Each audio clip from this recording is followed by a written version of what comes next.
What is going on, everybody, and welcome back to the Carlisle Catch-Up. It is episode 9. It is our season in review, a season that saw 2 transfer window fails, God knows how many players, 3 managers, and all of this to finish 23rd. Back-to-back relegations for Carlisle United to talk about here in this video. But if you want to move to any area in the video, specifically, there is some timestamps on your screen there, going from pre-season all the way through every month of the year and finishing with the retained and release list reactions to that. So yeah, if you want to relive what has been an awful season, strap in for the ride, because once again the Carlisle Catch-Up is over 40 minutes long, but it has been a disastrous season for Carlisle United, as all of you will already know, of course. It's been a real tough season, back-to-back horrible seasons for Carlisle. It's been a terrible 18 months. And actually, at the time of me speaking to you right now, it is 2 years to the day of that Bradford semi-final second leg. So isn't it crazy how quickly football can change? But something else has changed. It's my opinion on TikTok. I still don't really know how to use it, and I'm still getting to grips with it. But I am now on TikTok. That is right, at CUFC_YouTube.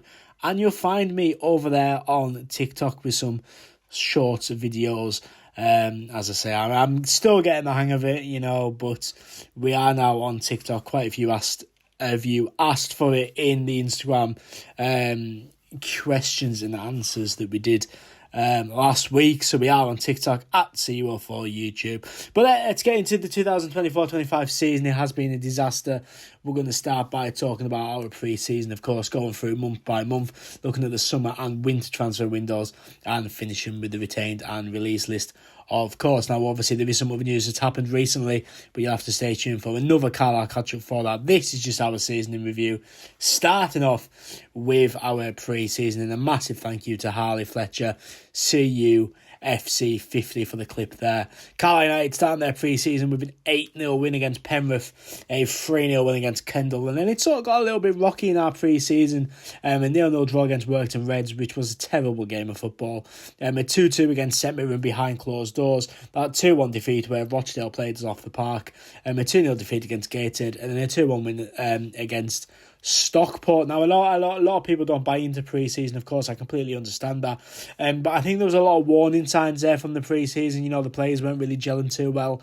We didn't really look to have a shape or anything like that. We just seemed to be all over the place. And, a lot of them factors have carried on into the season.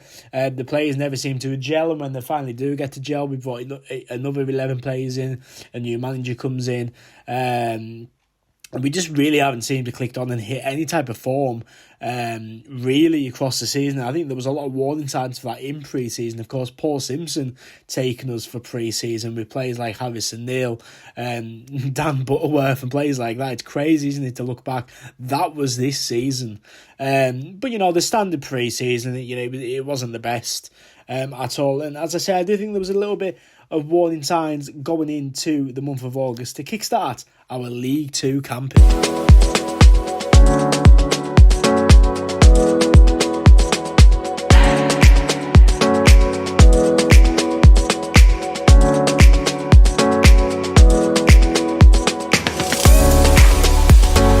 So we started our campaign at Gillingham in an absolutely terrible start to the season. I couldn't believe what I was watching that day.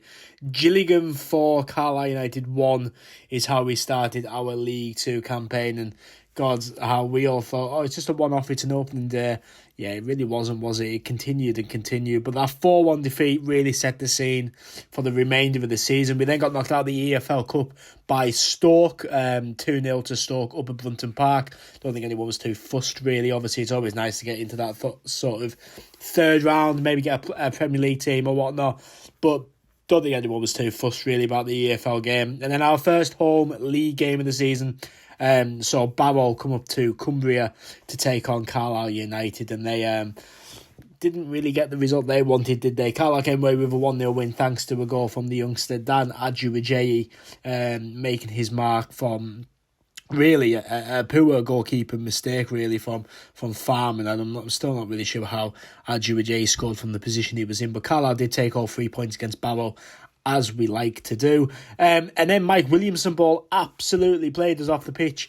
MK Dons 3, Carlisle United 0 was the final score there, and as I say, that Mike Williamson ball absolutely playing us off that pitch. Yeah, I mean, obviously we will come to see a lot of Mike Williamson ball in the end of the season, but Mike Williamson there and MK Dons putting 3 past Carlisle. And then Amari Patrick came to Woodland Park and put on a show and a half with 2 great goals against us. Archie Davies bagging his first Carlisle United goal. Quick reply from Tranmere went 1-0 up. A quick reply from Archie Davies, but then a brilliant goal from Amari Patrick to make it 2-1. And Amari Patrick, the man who scored the first goal under Paul Simpson, the goal who kept us in League Two, the goal that took us to Wembley, the extra time at Wembley. He was also the person that got Paul Simpson the sack. Paul Simpson left Carlisle United at the end of August after overseeing a transfer window in what can only be described as an absolute misfire of a transfer window, a misfire of a decision. Why would you give somebody an entire transfer window to get rid of them 4 games into the league season? But at least we learnt our lesson from that in January. Unfortunately, we didn't, of course. But yeah, Paul Simpson leaves Carlisle United at the end of August. It summed up a pretty rotten few months for Carlisle, to be honest. You know, a bad end to the League One campaign, a terrible pre-season, and a terrible start to our League Two campaign in the season where a lot of Carlisle fans were hoping for promotion, especially after what looked like a fantastic transfer window in the summer. Paul Simpson bringing in players Harrison Biggins, Dan Adjuajay, Charlie Wyke, Archie Davis, Cameron Harper, Aaron Hayden, Ben Williams, Terrell Thomas, Jordan Jones, Dominic Sadie, and Jude Smith, of course, Carlisle. It looked like a really good transfer window on paper, to be honest. You look at some of them, they're not even at the club anymore. You know, Harrison Biggins was returned in January. Ben Williams left in January. Charlie Wyke's been injured all season. Jordan Jones been in and out of the squad, very inconsistent. I don't actually know who Jude Smith is. That's the best money laundering scheme I've ever seen. But yeah, moving on into the month of September.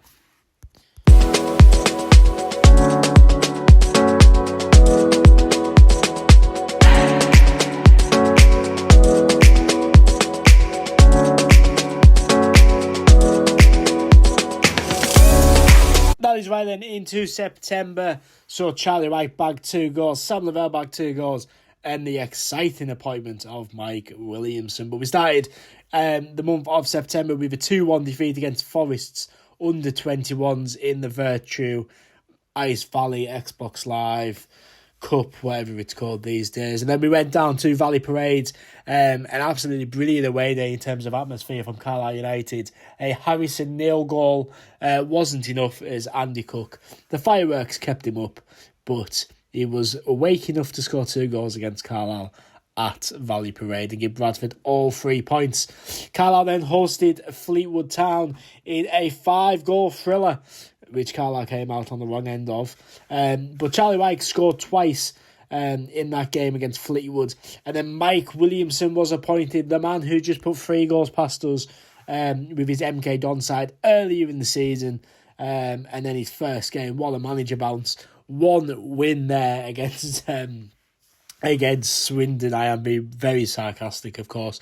But the Sam Lavelle goal and a Luke Armstrong goal gave us what was hopefully going to be a very successful period for Carlisle United under Mike Williamson. We then had Mike Williamson's first game at Brunton Park as the Carlisle head coach as they took on Grimsby Town. Unfortunately came away with no points in a 3-2 game against Grimsby there, meaning we had 2 wins and 8 defeats in all competitions this season so far. Charlie Wyke being our top goal scorer, as we just said. But you know, we were very, very early into the Williamson era. It was a good start against Swindon. We were hoping that could continue into the later months and into the season because, of course, when Williamson came in, the goal from the chairman and our board was still promotion. And was our promotion hopes alive? Well, no, of course they weren't. I don't think we've been out of the bottom two all season, as you know. But the hope was, when Williamson was appointed, that we would get promoted. But of course, that obviously didn't happen. But nice to see Dominic Sadie get a goal against Grimsby. He was starting to look like a real class player for us. But unfortunately, it wasn't enough. And Carlisle continued their iffy form, where we just couldn't seem to pick up any victories at all. How would we go into the month of October?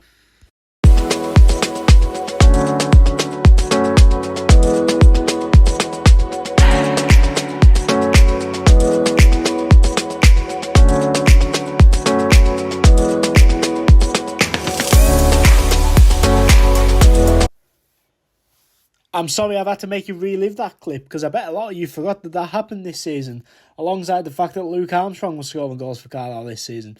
It's been a long old year, hasn't it, as a Carlisle fan? But we started October 2024 with a 2-0 defeat at the hands of Notts County. And Dan Crowley, absolute wonder show, tore us apart in the middle of the pitch. Notts County taking all 3 points against Carlisle. We then went down to Colchester to play out a 0-0 draw in a very boring game of football. Not a lot happened down there at all. And then Wigan came to Brunton Park, not for the last time this season, in the Virtue Bristol Street Motors Johnston Pitt Moonpig Honda Civic Trophy, whatever you want to call it. And Wigan came away with a 2-0 win at Brunton Park. And believe it or not, Joe Hugel was playing for Wigan that day. A little fun fact for you. I wonder what happened to him later on in the season. But we then went down to AFC Wimbledon, hoping to, get that some away form and just get some sort of form at all, to be honest. But we couldn't get it in Wimbledon. They smashed us, didn't they? Wimbledon 4, Carlisle 0. It was a terrible game of football from a Carlisle perspective. And we really weren't enjoying them long trips, were we?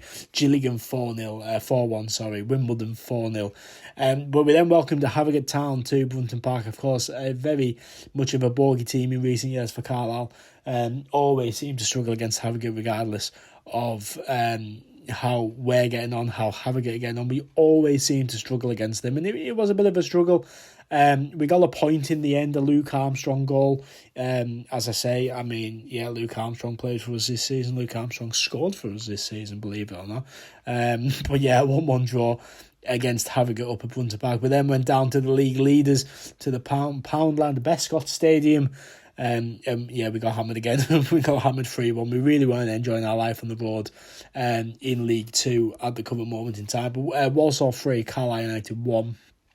And, Walsall were going a fantastic run of form, and then probably one of the biggest bottles in the history of League 2. But at least they're in the playoffs, we're in the National League. But yeah, Walsall 3, Carlisle United 1. And then, of course, we welcomed Cheltenham to Brunton Park, where, you're seeing it in the clip, didn't you? Harry Lewis, I don't even, to this day, I don't understand what's happened there. He sort of parried the ball, the back swirl has took it around him, and he's dropped it into the back of the net. It's a cartoonish goal, isn't it? It's a ridiculous goal. But Cheltenham took all 3 points from us. And, when you know what happened in the season, you look back at moments like that and just think, what would that point have done for us? Could that have helped us? Obviously you can't think like that. But just a thing of silly little points we kept dropping.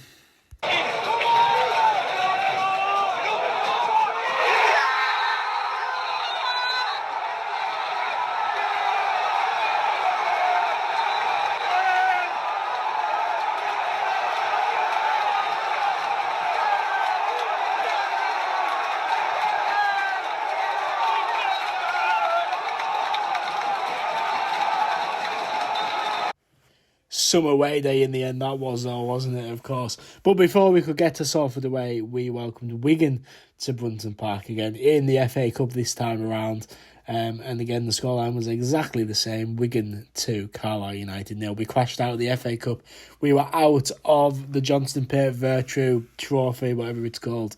And we were also out of the EFL Cup. So by November, Carlisle had one competition left, and that was League 2. We started in November, though, with a win. Of course, Ben Barkley heroics at the end of the game. in a terrible game, really. I know obviously it was a fantastic last few minutes, and that Salford away end is brilliant, of course it is. Especially when you scored 94th minute winners. I mean, I've been in that away end twice. We won 4-1 and then won it in the 94th minute. So, I mean, pretty good day out, of course. But yeah, Carlisle won Salford nil. It wasn't the best of games. Carlisle really sort of smoothing over the cracks this month, really. A scrappy win against Salford. We then beat Morecambe in the Virtue. I'm not even going to take the mick out of it anymore, but that trophy, we beat them with quite a young side out, a 2-1 win there, which was great. We then drew 1-1 against Bromley, a Dan Adjuajay last-minute equaliser for Carlisle. We played out a 0-0 draw against what will be champions Doncaster Rovers, and then we welcomed Crewe to Brunton Park in a 1-1 draw. So it looked like a pretty good month on the face of things. We technically went 5 unbeaten. With the Salford game, the Morecambe game, and then 3 draws. That maybe sort of bought Williamson a little bit of time, as you'll see again later on in the month. It maybe bought him a little bit of time, maybe smoothed over them cracks, as I was saying, because of course that Salford game was terrible. Bromley game, we were terrible until one decent ball at the end. We just held Doncaster off in a game against Crewe, which I genuinely cannot remember, if I'm going to be perfectly honest with everybody.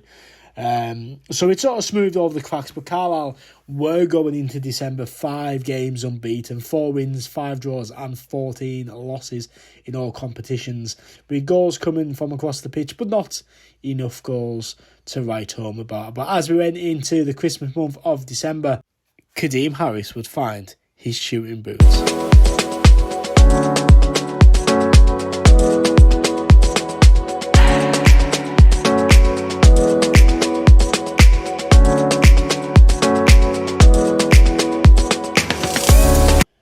That's right, Kadeem Harris would find his shooting boots for Carlisle United. What a player Kadeem Harris has been, by the way. But Carlisle started that December Christmas period, only 4 games in December. And yeah, a bit miserable, weren't they? But Carlisle welcomed newcomers Chesterfield to Brunton Park. Chesterfield coming away with a 2-0 win at Brunton Park. And then we went down to Vale Park to take on Port Vale, which ended up being a 0-0 draw. I actually believe Luke Armstrong scored in that game and it was ruled offside. It was a very, very tight call, if I remember correctly. And then was really the 2 big games, wasn't it? It was Morecambe and Accrington, 2 teams that in and around us, and we needed to pick up points, didn't we? And you could tell at that Morecambe game was absolutely disastrous. Absolutely terrible from a Carlisle perspective, and that should have been the day that Mike Williamson was sacked, in my opinion. Hindsight's a wonderful thing, of course it is. I mean, if he wasn't sacked against Morecambe, he should have went against Tranmere, but we'll get into that in January. But yeah, Morecambe won, Carlisle nil. A shocking display from Carlisle United, a real kick in the teeth. To give a relegation rival so much freedom in a game. We just didn't look like we were bothered. We didn't look like we were trying at all, which is even more frustrating than when we played Accrington literally 3 days later, and we beat Accrington 2-1. And, Accrington were terrible, don't get me wrong. Accrington were really poor. Probably the worst team I've seen at Brunton Park this season, Accrington, actually, to be honest. But the fact that we gave Morecambe 3 points, and then we were basically given 3 points by Accrington was just a frustrating one, and it showed the desire of a lot of the players and the management. We should have been going out there front-footed to beat Morecambe, and we just didn't do it. We then beat Accrington to soften that blow, but the Morecambe game was the massive one, wasn't it? And that was our 16th loss in all competitions. Which is terrible, isn't it? When you shouldn't be anywhere near the bottom of the league, but we deserve to be. But yeah, 5 wins, 6 draws, 16 losses in all competitions. Luke Armstrong with 3 goals. Lavelle, Mellish, Adjuajay, Dominic Sadie and Charlie Wyke all on 2 goals. So the goals were spread out a little bit, but again, not enough consistency with the goals. Just not enough consistency on the pitch, to be honest. But as I say, a lot of people think that Williamson should have went after that Morecambe game. Hindsight is a wonderful thing, but that Morecambe game was a real turning point, and I've never in the history of being alive for any team ever have I heard you're getting sacked in the morning chanted at your own manager, which of course was to come. But after our Christmas period of very upsetting football. We moved into the month of January.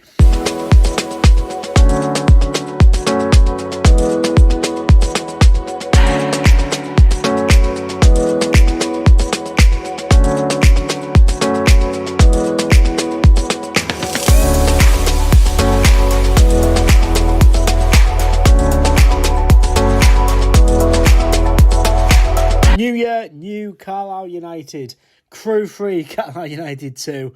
Tranmere 1, Carlisle United 0. Where the blows really weren't they? Tranmere should have absolutely been where Williamson went. But we'll talk about the Crew game. 2-1 up in the 90th minute to lose 3-2, should I say.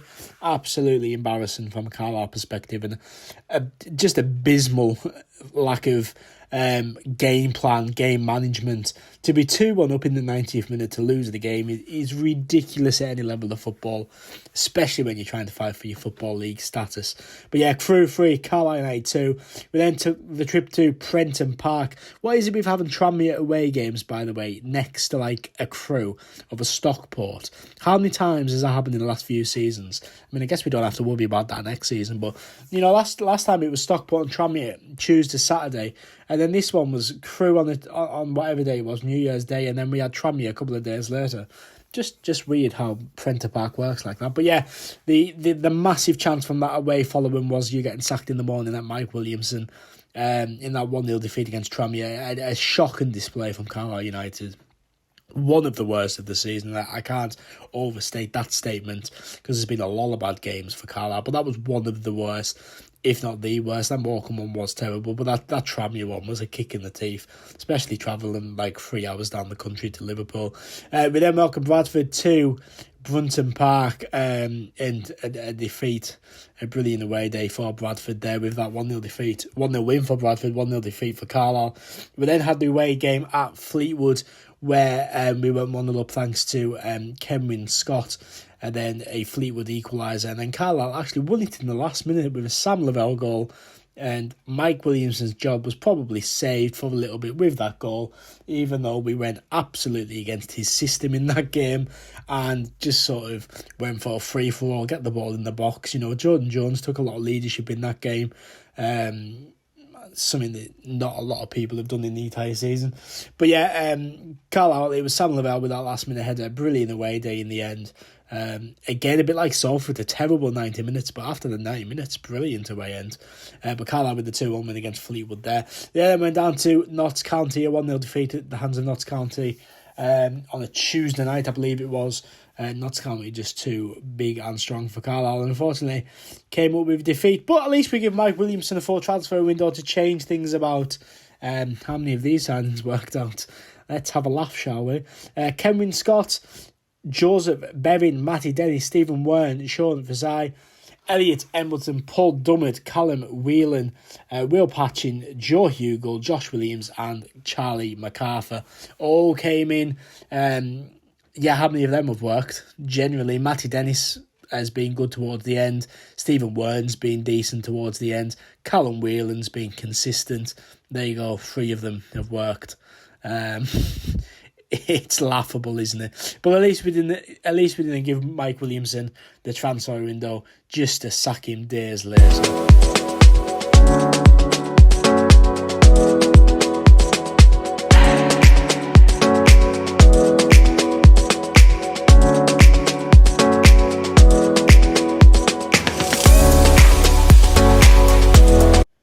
And then one day after the transfer window ended, we sacked Mike Williamson. We don't learn from our mistakes. He's one of the biggest points we've took from this season, of course. Swindon 5, Carlisle United 1. Still unbelievable, that result, can I just say. Swindon, I mean, all credit to them, don't get me wrong. But how on earth was it 5? Seriously. But yeah, Carlisle 1, Swindon 5. Swindon gave Keith Millen the boot. Swindon gave Mike Williamson the boot. Something that should have happened in December, if not January at the very latest. Happened in February. Carlisle United sacking Mike Williamson. Too little too late, unfortunately. But very swift with his replacement. Mark Hughes came straight in. Basically, I think it wasn't that long after Williamson had got the sack. But it wasn't enough. It wasn't quick enough to to get a result down at Grimsby. Don't think it was expected. I think he was only in the building for like a day, before, and then he took the Grimsby game on. So Grimsby 2, Carlisle United 1, not the end of the world. And again, that Newport game was a Tuesday night. It came very quickly. He was appointed on Thursday, I believe. We had the Grimsby game on Saturday and then the Newport game on Tuesday. So the Newport 1-0 defeat, you kind of again let him off the hook. We hadn't really had time to meet the players, see what was working, see what would gel or anything. And then we got a couple of results at home, a 0-0 against Colchester and a 0-0 against Gillingham. But I've got to say, and again, it's when you look back on it and you shouldn't really look back and go, we should have got points there, we should have got points there. However, we should have beat Gillingham. We had enough chances in that game to beat Gillingham. And you know what? I mean, a fantastic save from Gabe Breeze against Colchester. But we probably should have been getting the 3 points against Colchester as well. Really, we had opportunities in that game to take them. And as I say, we definitely had opportunities against Gillingham to win the game. Unfortunately, we didn't. But even though there was panic on the streets of Carlisle did go down to Hulk Street and get the 3 points down there, doing the double over our Lancaster rivals there, Barrow. I know Barrow fans are going to have the last laugh because we did, of course, get relegated. But let me just have my fun, okay? Yeah, Carlisle 1, Barrow 0 was the score down there. Great away end, a superb Gabe Breeze performance. And Matty Dennis finding his shooting boots, something that we really needed about 6 months prior. But Carlisle 7 wins, 8 draws and 23 losses heading into March. Sam Lavelle, our top goal scorer, on 4 goals. But moving into crunch time of March 2025.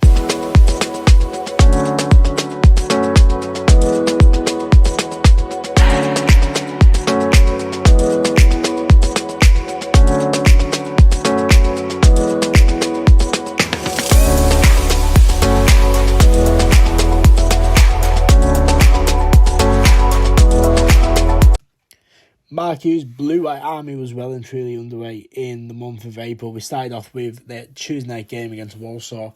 It was a 1-1 draw, and Aaron Hayden header, I believe it was, to give us that draw, and then an absolutely sickening result down in Yorkshire against Harrogate. Going back to that against dropping points and everything like that, and you look back at them at the end of the season, that one you have to look back on. Josh Fell in 93rd minute own goal gave Harrogate all 3 points. It resembled sort of that Huntington one a couple of years ago where Harrogate only had one shot or didn't even have a shot. And the 1-1-0. And again, a 1-0 win for Harrogate over Carlisle. The bogey team continued. AFC Wimbledon then got the better of us up at Brunton Park. That should say 2-1 Wimbledon there, not 2-1 to Carlisle. But yeah, Wimbledon with a 2-1 win over Carlisle in, disappointing because you wanted to start making Brunton Park a little bit more of a fortress, getting teams up to Brunton Park and giving them a difficult game. And we did start to see that after the Bromley game. We beat Bromley 2-1 at Brunton Park, a brilliant win there. We then held MK Dons to a draw. It was 2-2 against MK Dons. In a game where we probably should have picked up 3 points. You're seeing their goal in the clip there. It's just so easy. A defensive mistake leading into a tap-in, and then it was you were starting to see a little bit of form from Carlisle, a win and a draw, and then Doncaster battered us 3-0, and we came very much crashing back down to earth. It was a real sucker punch, wasn't it? We knew we weren't the best team in the division. We knew Doncaster were up there. I think they were just in the playoffs at this moment in time, and they were on their promotion charge. But a real sucker punch to have a good performance against Walsall, a good performance against Harrogate, a good performance against Wimbledon but not picking up the points.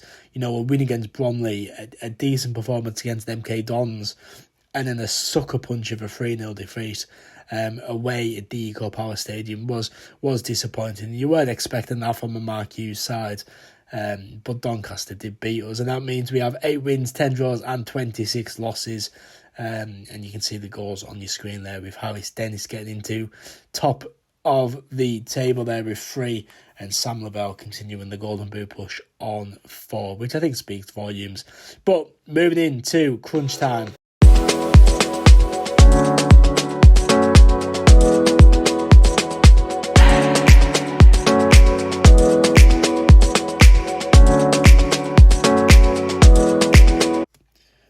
the month April was set up to be then for Carlisle United. Could we do it? I mean, you're watching this after the season's finished, so you already know the answer. But, but the trip down to Chesterfield on a Tuesday night definitely showed that we weren't able to do it. I must say, one of the worst games I've ever seen live, that was, especially travelling 4.5 hours to get there. But yeah, Chesterfield 2, Carlisle 1, without Gabe Rees, it could have been 7-0, and that's not an exaggeration. Chesterfield hammered our goal after that Embleton red card. It was Chesterfield attack, and then we scored in like the 91st minute or something, or the 87th minute or something like that. But then the hope was revived. Just for a short period of time, but the hope was revived. Newport went 2-0 up, and Carlisle pulled it back to win 3-2. An unbelievable scene at Brunton Park. Carlisle not only scoring 3 goals, but coming from 2-0 behind was absolutely unheard of. And as you can see on the Golden Boot race, Matty Dennis and Georgie Kelly. I mean, Georgie Kelly wasn't even on that picture in the last. In the last graphic, and now he's our top goal scorer with 5. So shows the impact he had, and he was crucial in that Newport game. But that 3-2 win over Newport was fantastic. But then went down to the Mazuma Stadium and to take on Morecambe in a game which was win or die basically, and we won. Georgie Kelly and Terrell Thomas with the goals. That 2-0 win down at the Mazuma really gave us a little bit of life. Although we did expect a tough game against Port Vale. And would you believe it, Carlisle United were 3-0 up against Port Vale, the league leaders Port Vale as well, in a packed out Brunton Park. That was the ticket deal game, I believe. Yeah, but Carlisle 3, Port Vale 2 really just give us a little glimmer of hope, didn't it? Then 3 back-to-back wins. We'd never won 2 games on the bounce for 90-odd games. Now we've won 3 on the bounce. Could we take that down to Accrington to get a point, to get 3 points and keep us in this fight? And unfortunately, that wasn't really to be. Accrington 1, Carlisle United 0 in a very limp performance from Carlisle. I don't know what it was. I mean, maybe the high energy levels against Port Vale just sort of dwindled out against Accrington, but we did draw 1-1. It was a late goal from Callum Whelan to give us a point, which was better than nothing, but we needed 3 points at this moment in time. And then, of course, we did go down to the EV Charge Point Stadium to take on Cheltenham, and we did, defensive howlers all over the place. Carlisle United coming to a 3-2 defeat, which did confirm our relegation to the Valderrama National League, which is... It still hasn't really sunk in, to be honest. But yeah, Carlisle relegated away at Cheltenham. But let's end the season with one last game.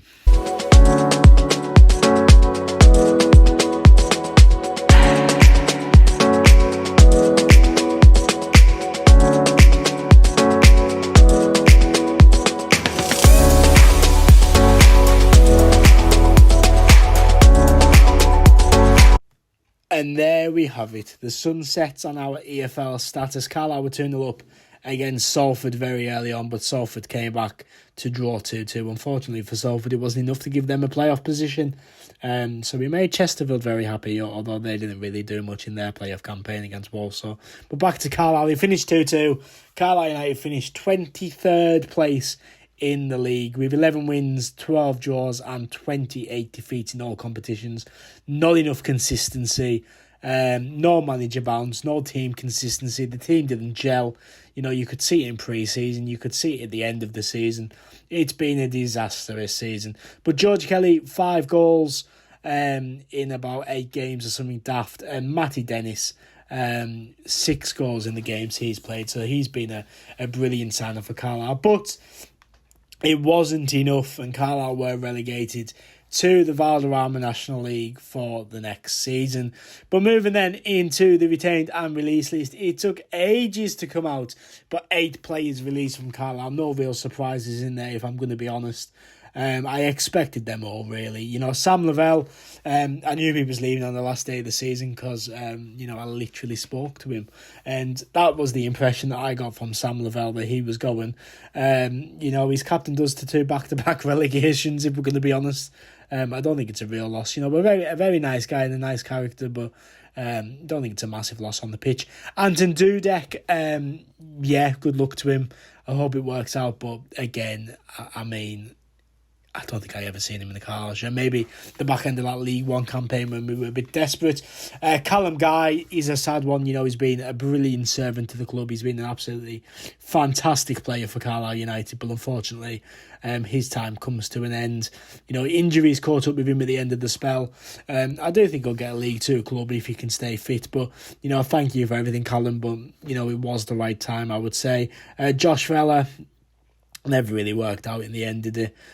Which is funny because I was quite happy when we signed Josh Vella against Fleetwood. But it didn't really work out. Ben Barkley, Salford away, brilliant. Bradford at home in the playoffs, great. But I wasn't bothered about Ben Barkley, to be honest.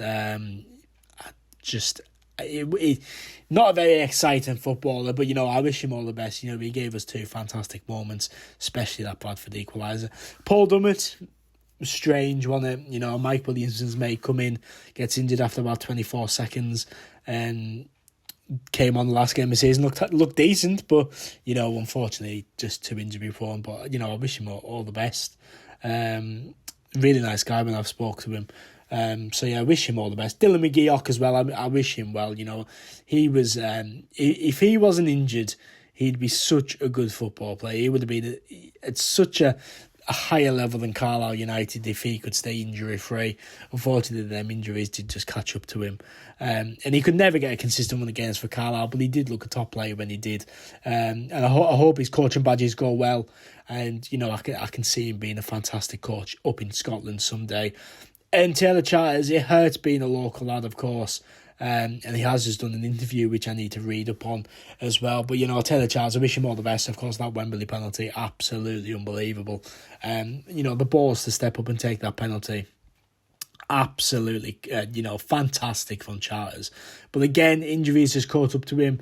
I wish him all the best. I don't think he'll struggle to find a team, to be honest. I think he'll easily get a National League side, a Gateshead or anyone. But I imagine he's quite fancied up in Scotland with Annan or Queen of the South or someone like that as well. So all the best to Taylor. Well, all the best to all 8 of them, but no real surprises in there. I think you could have brought that list out the day of the final game of the season and no one would really have been surprised that was the case of them 8 players getting released. But yeah, you wish them all the best, but at the end of the day, I don't think they would have made a real impact for us next season in the National League. Taylor Charters may be a little bit versatile and could have given us something, but as I say, no real losses in there for me, my perspective. So yeah, moving on from the released players, moving into sort of the retained list, and again, I don't think there was any real surprises, although I am glad, can I just say, that people finally understand how contracts work. Because in the last few seasons, people have been saying, oh, why didn't we release this player? Oh, we should release that player. You can't release a player under contract. So I'm so glad that people have started to click on to what a contract means. But unfortunately for Carlisle United and from a Carlisle perspective, we have a lot of people on long contracts. I really hate to tell you this, and I hope he comes back next season and is absolutely world class. Elliot Embleton's still got 3 years at Carlisle United. Yeah, let it sink in. But of course, the players retained, you will know them. I mean, you'll know this list, of course you will. But the players retained for Carlisle United are as followed: Luke Armstrong, Gabe Rees, Archie Davis. I was going to say Archie Dennis then. Archie Davis, Elliot Embleton, Cameron Harper, Aaron Hayden, John Jones, Georgie Kelly, Harry Lewis, Will Patchin, Ethan Robson. Bet you forgot he was a Carlisle player. Cameron Scott, some bloke called Jude Smith, not sure who he is. Terrell Thomas, Stephen Wern, Callum Whelan, Josh Williams and Charlie Wyke. Now, looking at the players, I think there's 18 names there. Players I would be looking to keep. I'd look to get. Well, I'll go through them one by one. Luke Armstrong, I think he might work well with a George Kelly up top. He was a bit wasted by himself up top when he was in the Carlisle shirt. Maybe with that little bit of support might be beneficial for him. Gabe Breeze, I imagine, gets a move elsewhere, to be honest. I've heard Preston are in for him. That would be a good move for him. It's not far down the road and stuff. And I do think he would get a higher level club for sure. Probably League One or higher. Archie Davis went fit. absolutely fine with him. Elliot Templeton needs to prove a point to me, I think. I think he needs to prove a point to a lot of people. Cameron Harper, if he can get a bit more physical, I'd be absolutely fine keeping Cameron Harper. Aaron Hayden brings us National League experience, which is good, but I'm not too fussed. Jordan Jones hasn't really done much for me. Georgie Kelly, absolutely. Harry Lewis, bit of an awkward one. Not sure what we'll do with him. I'd like to see Will Patchen fit. Ethan Robson, don't really care about. Kenwyn Scott, haven't seen enough of. Who is Jude Smith? Terrell Thomas probably gets a move. Werner Whelan, I'm looking forward to. Josh Williams, when he comes back from injury, it would be good to see him in a consistent run of games. And I would keep Charlie Wyke, because he's magic at the end of the day. I do like Charlie Wyke, to be fair. A lot of people know that. But yeah, it would be nice to see Charlie Wyke fit and firing next season for us. Players offer new deals. Matty Dennis and Kadeem Harris would be absolutely unreal if we kept either of them. I imagine Matty Dennis gets a move down south somewhere a bit closer to home. And I imagine Kadeem Harris has probably earned a place as well at a League 2 club at least. Jack Ellis has had his clause activated for next season. Very happy with that because he was fantastic in the last few games, and Mark Hughes seems to rate him as well, which is brilliant. Some of the scholars, they got new deals. We've got Dan Hooper. We've then got Jake Allen and Sam Hetherington. So best of luck to them. Professional players now, but Jake Allen looked fantastic in the games he played against Forest under 21s. He looked good at Reds as well, so it'd be great to see that. And of course, Charlie MacArthur, Sean Fazai, Joe Hugel, and Joseph Bevan, all back to their parent clubs, and the club, of course, would like to thank all players who represented them in this season and wish them well in their future. But that is it. That is the 2024-25 season in the books. Of course, you have the news. We do have a new sporting director. It's not a sporting director anymore. We do have Mark Hughes at the wheel. Mark Hughes is Blue-White Army for next season, but that will all come in another Carlisle catch-up that will come just before, probably in a couple of weeks, to be fair. But yeah, that's the season. It's been terrible. It's been disastrous. It's been back-to-back relegations for Carlisle United. But thank you for all of the support this season. As I said, there will be a Carlisle catch-up in the next couple of weeks before this channel has a little break for the summer period. But yeah, it's been a great season on the channel. Thank you so much for all the support as always. It's massively appreciated. If you want to follow any of my socials, it is at CUFC_YouTube. That is Twitter, X, Instagram. Facebook page is dead, so I wouldn't really bother with that. But now on TikTok as well. So if you want to see some Carlisle content in short form, that is the place to go for some more CUF4 content. But thank you again for all the support this season. It's been incredible. Let's go again next season. Mark Hughes, his Blue-White Army. Thank you. I have been CUF4. And for the 2024 season, it's adios.